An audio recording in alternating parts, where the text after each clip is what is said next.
way, is there like restriction on this show? No, whatever you want to All talk right. about. Okay, what's up, bitches? Hey, I'm Steve Lee. I'm on Small Talk with Lila Hart. What's up, girl? You are on Small Talk. I know, right? This is so exciting.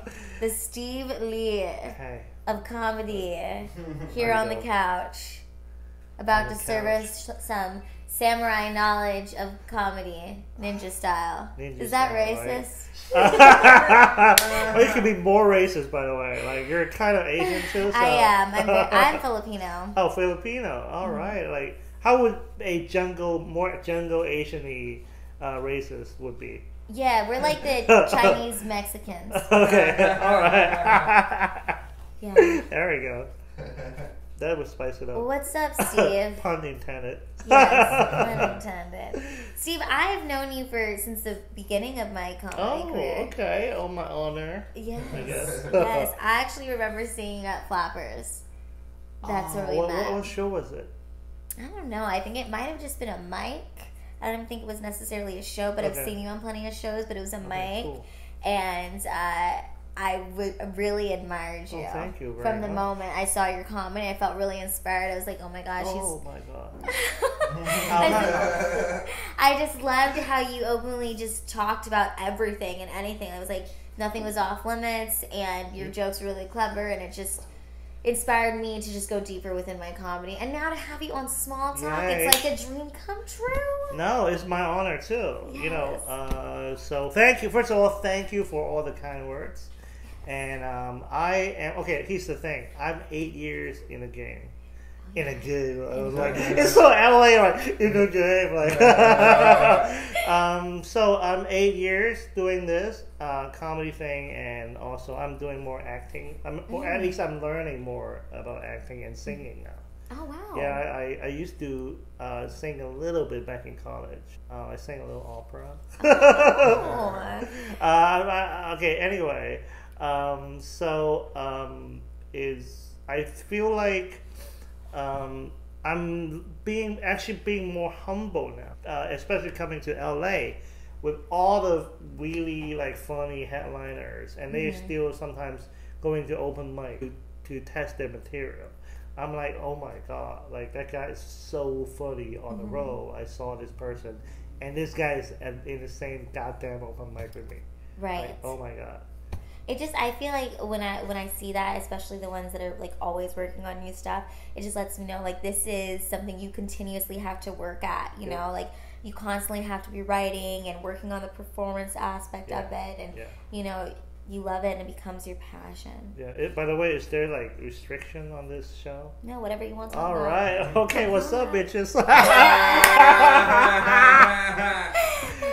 I like comedy because it gets the naughtier side out of me. Because my look is like, okay, you're like, go to other people's places to fix their computer, kind of Asian guy. But there's a little like spicier performer part of me. I love comedy. I don't have to be that, you know, like good boy, disabled Asian dude the whole day. Be that little naughtier Steve. It's just like, I think that's just. It's life. Like, you don't have to be all serious, you know, all the time. Life, I feel like if you gotta let loose and have a little bit of fun. Yeah, exactly. And learn to laugh at yourself. Oh, by the way, like, when you meet people who can't laugh at anything, seriously, like, seriously. How has your comedy been? You are disabled. We're both like this. I have spina bifida. That's what What's that? Spina bifida. Okay, I'm not from this country. I didn't grow up in this country, so some of the terms. So spina bifida is like basically being born with a spinal cord injury. So I've had 7 major operations on my back and my leg. Oh my God! And it's a miracle that I can walk. Damn. So, but like even right now, I'm experiencing pain. But I don't take any painkillers. Like it comes and goes if I carry things that are too heavy. And you know, I really find that comedy is very therapeutic because I'm able to talk about these things. I'm able to put a name to, you know, and it makes me feel empowered that I can go on stage and my disability doesn't define me anymore. It's a part of who I am, but it's not entirely who I am. Yep. Exactly. And I feel like you 100% like can relate on that level. Yeah. You know, since the No, we didn't. Just kidding. Just kidding. No, go ahead. No, I feel like you can relate to me on that level because you've been in this game for so long, and obviously, like, getting into comedy, you have to get into a place where you're comfortable with who you are. I'm still not completely. You're never, because you always want to be you think you're like, you want to be a better version of yourself, or you think you're that better version of yourself. But a lot of time you can't encounter that because it's life. Nothing's perfect. So it's a constantly growing process, like growing up process. So I learned so much about life in comedy. Like you learn so much about life in showbiz because nobody's gonna tell you to do shit, right? But when you see someone on stage shining, and you want to, like, oh wow, you're a performer, right? So you want to go up there and shine. Not a lot of people can do it, but once you're in that circle, there are so limited opportunities. You gotta grind it out, you gotta fight for it, but it's not like in a hostile way. It's like, I have a story to tell, why people want to come to listen to your story. That is the really main thing about being an artist, because I draw, I paint. My background is actually, I went to an art school. Oh wow. Yeah, so I can show you some of my artwork later. Okay, great. So just different kind of art I do is just storytelling, telling our story, right? Or telling your story. There would be time I'm telling her story, his story. It's like the constant need for storytelling. It's just like that, you're the performer, you're the artist. You gotta grind it out, get your things out, and hopefully one day there'll be an audience who like your work. So, when you were a kid, when did you know that, like, you were different from the rest of the kids? Oh damn! It was like, those are painful memories. Yeah, me too. Yeah. I think most of our case is always when people are like staring at us, not just looking at you, staring at you like the whole time. Especially you from the Philippines, right? Did you grow up there, or No, my mom is from the Philippines. Okay. I grew up my first 7 years in Hawaii, and then I moved to Marysville, Washington. So it's I would say slightly better, because I grew up in Hong Kong, and it was back in the early 70s and early 80s. Late 70s and early 80s. And my parents, they just immigrated from China to Hong Kong, and they were staying in a refugee camp when I was born. Oh wow. Yeah, so I mean, I have no memory of that. I mean, I wasn't born in a camp. Like, I was born in a hospital. It was Hong Kong was a British colony at the time, so it's slightly more advanced compared to the rest of the region. But still, like, people are still not very educated. There's people who are different, and so when I grow up, I have this memory. It's like, why everybody are staring at me, and I think subconsciously, and also, like, we were in poverty. I think subconsciously that affected me. Yeah. So still, I have like social anxiety. Yeah. So doing showbiz helps me to connect with people. Right. Yeah. Or doing art in general. Art, because you're also a painter. Yeah. You sing. Yeah. Do you feel like when you're performing on stage, it's a way of people getting to see you for you and looking past your disability and that connection? Okay. When people see us on stage, or any performers, it's part of us. Yeah. But it's not the complete us, though. Like, it's the more like a character. But it's me. Like, it's part of me. But it's not the complete me. This me you're seeing right now is the performer me. Yeah. But I also have the quiet writer's me. Yeah. That's more like the writer type, more nerdy. Like, really quiet. I'm just like here on my phone, or writing things, or thinking about things, or looking at videos. The worst, I tried to do like a reaction video. That writer's me came out, because I have no reaction. I'm literally like analyzing the video. I love this shirt. Positive yay, mind, positive vibes, positive life. Are you like an affirmations person? What was that mean? Like you say like I am positive. It's funny. I didn't buy this shirt just because of the message, because they were on sales in Hong Kong. So it was meant to be for you to have it. Yeah, right? It's like the universe is like, yo, buy this. It's on sale. And turn out like they don't sell this anymore. And Oh, really? everybody here loves it. Yeah, because, we live in LA. We're all about that positivity, spiritual, Venus is in retrograde bullshit, But like, is there a moon, astrology up in this shit? I got a twin flame, runner, chaser. Oh my God. You know what I'm Okay. saying? Since you mentioned this, I went through that path too. Like, Yeah, oh my God. We all did. I went through that path right before comedy. Follow your passion, like that kind of thing. Numerology, Right? my Chinese symbol, my numbers. Ugh, it's exhausting. Now I'm just like, yo, if it feels right, go with it. Just do you. So, what was the moment that you realized I need to do stand-up comedy? What got you into getting on the mic and talking in front of a room full of strangers about your story? It was the moment. It was like 2009, I think. At the end of 2009, the economy was like, right? You remember? Mm-hmm. So I moved back to the U.S. I worked and lived in Hong Kong for a few years, and I moved back in the worst time ever. Hard to look for a job, but I have like some saving for me to study, like maybe take a few classes or something. So I was taking Spanish classes, and that was so bad. I know how to say uno, ocho, dos, tres, cuatro. 4, 5, 6. That's it.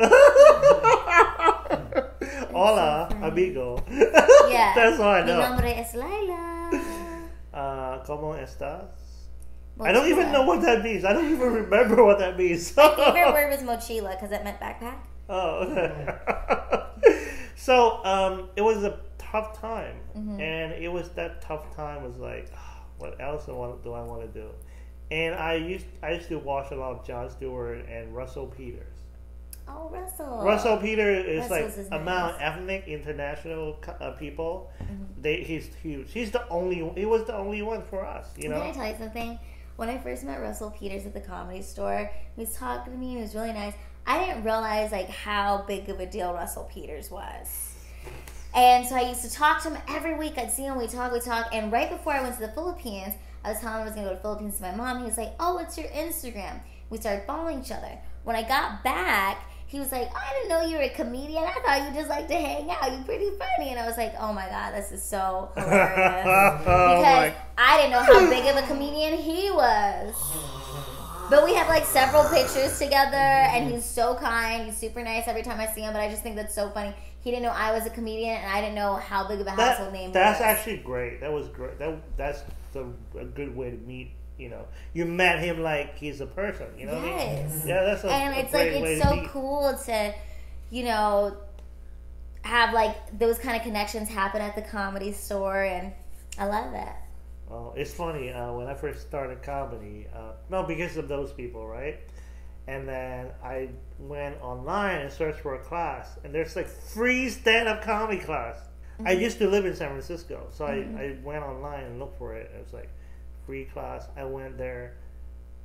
Okay, it's kind of interesting. So I paid for my first class, right? We had to get up and talk for 1 minute. Oh my God! I was sweating. I was like, I almost passed out. I absolutely had no idea what I just did. Literally. And I was like, what happened? It's like, I went blank. Literally blank. What did you learn from that experience? Nothing. I learned not to pass out. Yeah. Drink some water. So, have you done comedy outside of LA? Have you done it in Utah ever? No. All right. So that's the first half of the story, right? Yeah. How I got into it. But then by the fourth class, I start cracking people up. Okay. I'm like, oh my god, this is interesting. Right. So it was like, I stayed in class for 3 months. Oh wow, and it was a free class. No. Oh, it was like now. Yeah, no.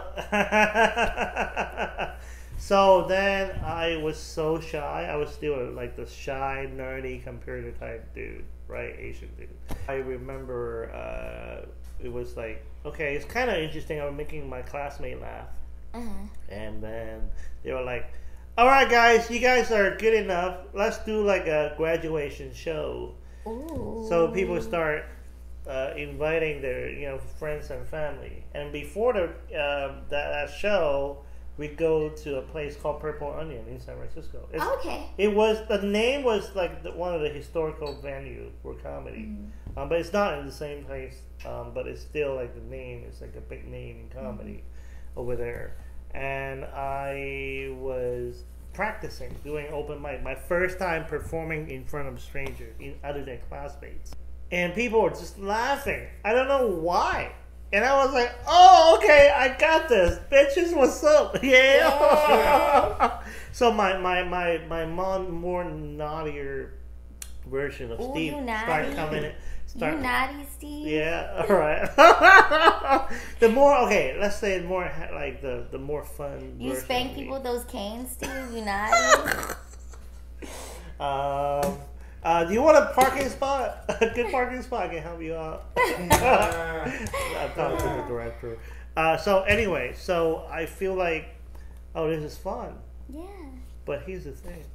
The second show, I tagged like a motherfucker. Oh my god. I bombed like there's but I bombed. There's like a Hiroshima bomb just dropped on the top of my head. Oh my god. Yeah. Oh my god, I was so devastated. Oh. Exactly. How did you recover? Oh, sleep. Crying my sleep. How about that? Not really crying, but You're like, I gotta take another episode. like I remember that driving home. It was like, oh, you're like the most worthless person in the world, right? Driving home, and it was like, oh, what just happened? Have you ever bombed like that since? From time to time, everybody. Yeah, we all do. Yeah, but so that was like the first bomb. Most comic, the funny people, like the class clown, half of them would quit because they can't handle. Oh my god, why people didn't laugh at anything I said. The rejection. Exactly. Because one thing is your class clown, they're making inside jokes for their friends. Yeah. But then once you start doing other things, or like you're performing in front of people who are different, and people are like, "What are you talking about?" Right? So class clown, they don't understand. Yeah. And so once you understand what's happening. And if you like it, if you want to, you have the hunger for the next laugh, then you keep doing it, keep doing it, and you gotta bomb. stay hungry. You bomb from time to time, and bombing is when you learn. Have you ever felt any negative response from disabled comedians about your comedy? Usually they don't challenge me. They don't come up and like, hey Steve, that's not cool. I used to perform with a group of comics, the disabled comics in Northern California. We went on tour together. Oh, that's fine. Yeah, and I think a few of them are more PC on the tours, the PC side. Like there's a little person comic, so he wants to be called like little person. Like you can't call me a midget. But there are other little person comic who's like, I don't give a yeah, fuck, that's me. You know? That is call me a midget, like I don't care. That is 100% me, y'all. I don't give a fuck. What's up, bitches? Because to me, I feel like the power is in you, right? Especially when you're on stage. I'm like a conductor. I conduct people's laughter. Yeah, it's like kind of musical. Exactly. I conduct people's thought in a way. I use my humor and my performance to touch people. Yeah. Or to have people get really angry at me. You know. Is there anything that you could tell our audience about where they can find you, or where you'll be performing next? SteveLeeComedy.com. Steve Lee, Lee, comedy.com. And all my schedule is on there. And what message do you have for anybody who is trying to figure out what their passion is, or how to go about pursuing their dreams? First of all, do not follow your passion. I mean, in a way, yes and no. Because your subconscious, a lot of time will guide who you are, will tell you who you are. Is already doing, your subconscious is already doing the job. Yeah. But then, pursuing your passion, a lot of time people means like, I'm just gonna have fun, party, like do what I love. Like, no. There still requires a level of self-discipline. That's the word, girl. That's the word. Self-discipline. It's funny. I met an LA manager. I saw a video of her talking about like those actors who moved to LA. It's like, what should I do? You know, like I want to be an actress. Like, I want to be famous. Like, she said, actually, a lot of time nowadays is, like, should I like go to an acting school? And she actually said, maybe go to a business school, right? Because nowadays a lot of performers have to self-promote or be also, their own brand. Exactly. And also work on different projects with different people to get your experience. Absolutely. Instead of in the real world, instead of just going to school.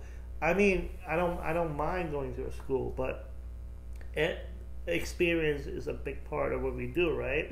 Imagine you play your piano at home all day, 24/7, and then one night you go out there in front of real people, you play, and people didn't like your work. Yeah. You think you're great, but the audience is also part of the arts when you're a performer, especially for stand-up comedy. Well, I feel like that's why self-mastery and self-discipline are so important, because you have to put in the work, and you have to be willing to take criticism and bomb and learn from that. Oh, that's the worst. Yeah. Oh my God! The first time I saw myself in a video, I was like, for the first 15 seconds, I saw myself. I was like, fuck. And I closed the computer, shut it down, and went to bed. It was that bad. Like, can you see yourself? Like, are you okay with? Oh yeah, I love to see myself. I love to hear myself. I love to take pictures of myself. Find me on Instagram. Look at my photos at the beach, bikini, pool. I'll be doing the Snapchat, the Instagram. You know, I'm all about that life. I guess the writer's me came out, because the more shy me. So I think when I watch myself, I'm that critic. Well, hey, you're gonna look good on small talk. Hey. That's what's up. So I think, okay. I think learning about yourself and also the discipline is very, very important in anything you do in life. Yeah. You got to put the discipline in, not just the passion. Discipline. Yeah, and I think I saw a TED Talk lately. As she concludes that as let your passion follows you. Yeah. I love that. That is exactly what this is. It's like, you don't wait for your passion to inspire you. You inspire your passion. Yeah, I think I learned a lot in showbiz about this. What 5 years think? All right, so you're gonna look into the camera. And you're going to talk to future Steve Lee in 5 years. Oh my God. A message you'd like to share with yourself, to inspire, to give yourself a warning. I don't know, whatever you want to say. Oh God, this is hard. No, it's wonderful. Do it. Come on. I know you're going to give me an answer, so that's why. No, this is like deep. Like, this shit is deep, bro. Come on, get deep with it, baby. 5 years. Whatever I'm gonna do, family, kids, or quits comedy. I have walked on a really awesome path. Whatever things that I'll be doing, don't give up, and the discipline thing that we talk about, that's important. Different discipline will it's like discipline is like water to plants, and plant is like happiness. And if you have the discipline to water your plants will grow. Ooh. It's kind of deep, huh? Yeah. Yeah. Remember that, son of a bitch. You know what I'm saying? 5 years me later. All right, bitch. Listen. Okay. 2 canes. Yay. That's your rap name, right? I'm so not like a rapper. Like, how do you even rap? Oh, I don't know. I just be saying stuff because I like to talk. Oh, hey. Thank you so much for that. I like that. I like that answer. That was very, very magical. Hey, can I sing a line or two? Yes. Come on, sing. Let's be the closing. So, I'm learning how to sing again. I quit that for 10 years because I was like, I'm disabled. Nobody's gonna have me do this and that, right? And then I inspire myself lately, so I'm taking classes again. So I'm learning this cover song. It's called "Superstar" from Carpenter. I love the Carpenters. Yeah, my favorite too. I love the Carpenters so much. So, don't you remember you told me you love me, baby? Baby, baby, baby, baby, oh baby, I love you, I really do. I love that. That was so good. That was great. All right, I had a great time. Thank you for having me. Oh, that was wonderful. Thank you. Thank you so much. So 5-year me, look at this, okay? Like, don't fucking give up, all right? All right, cool. Oh, that was great.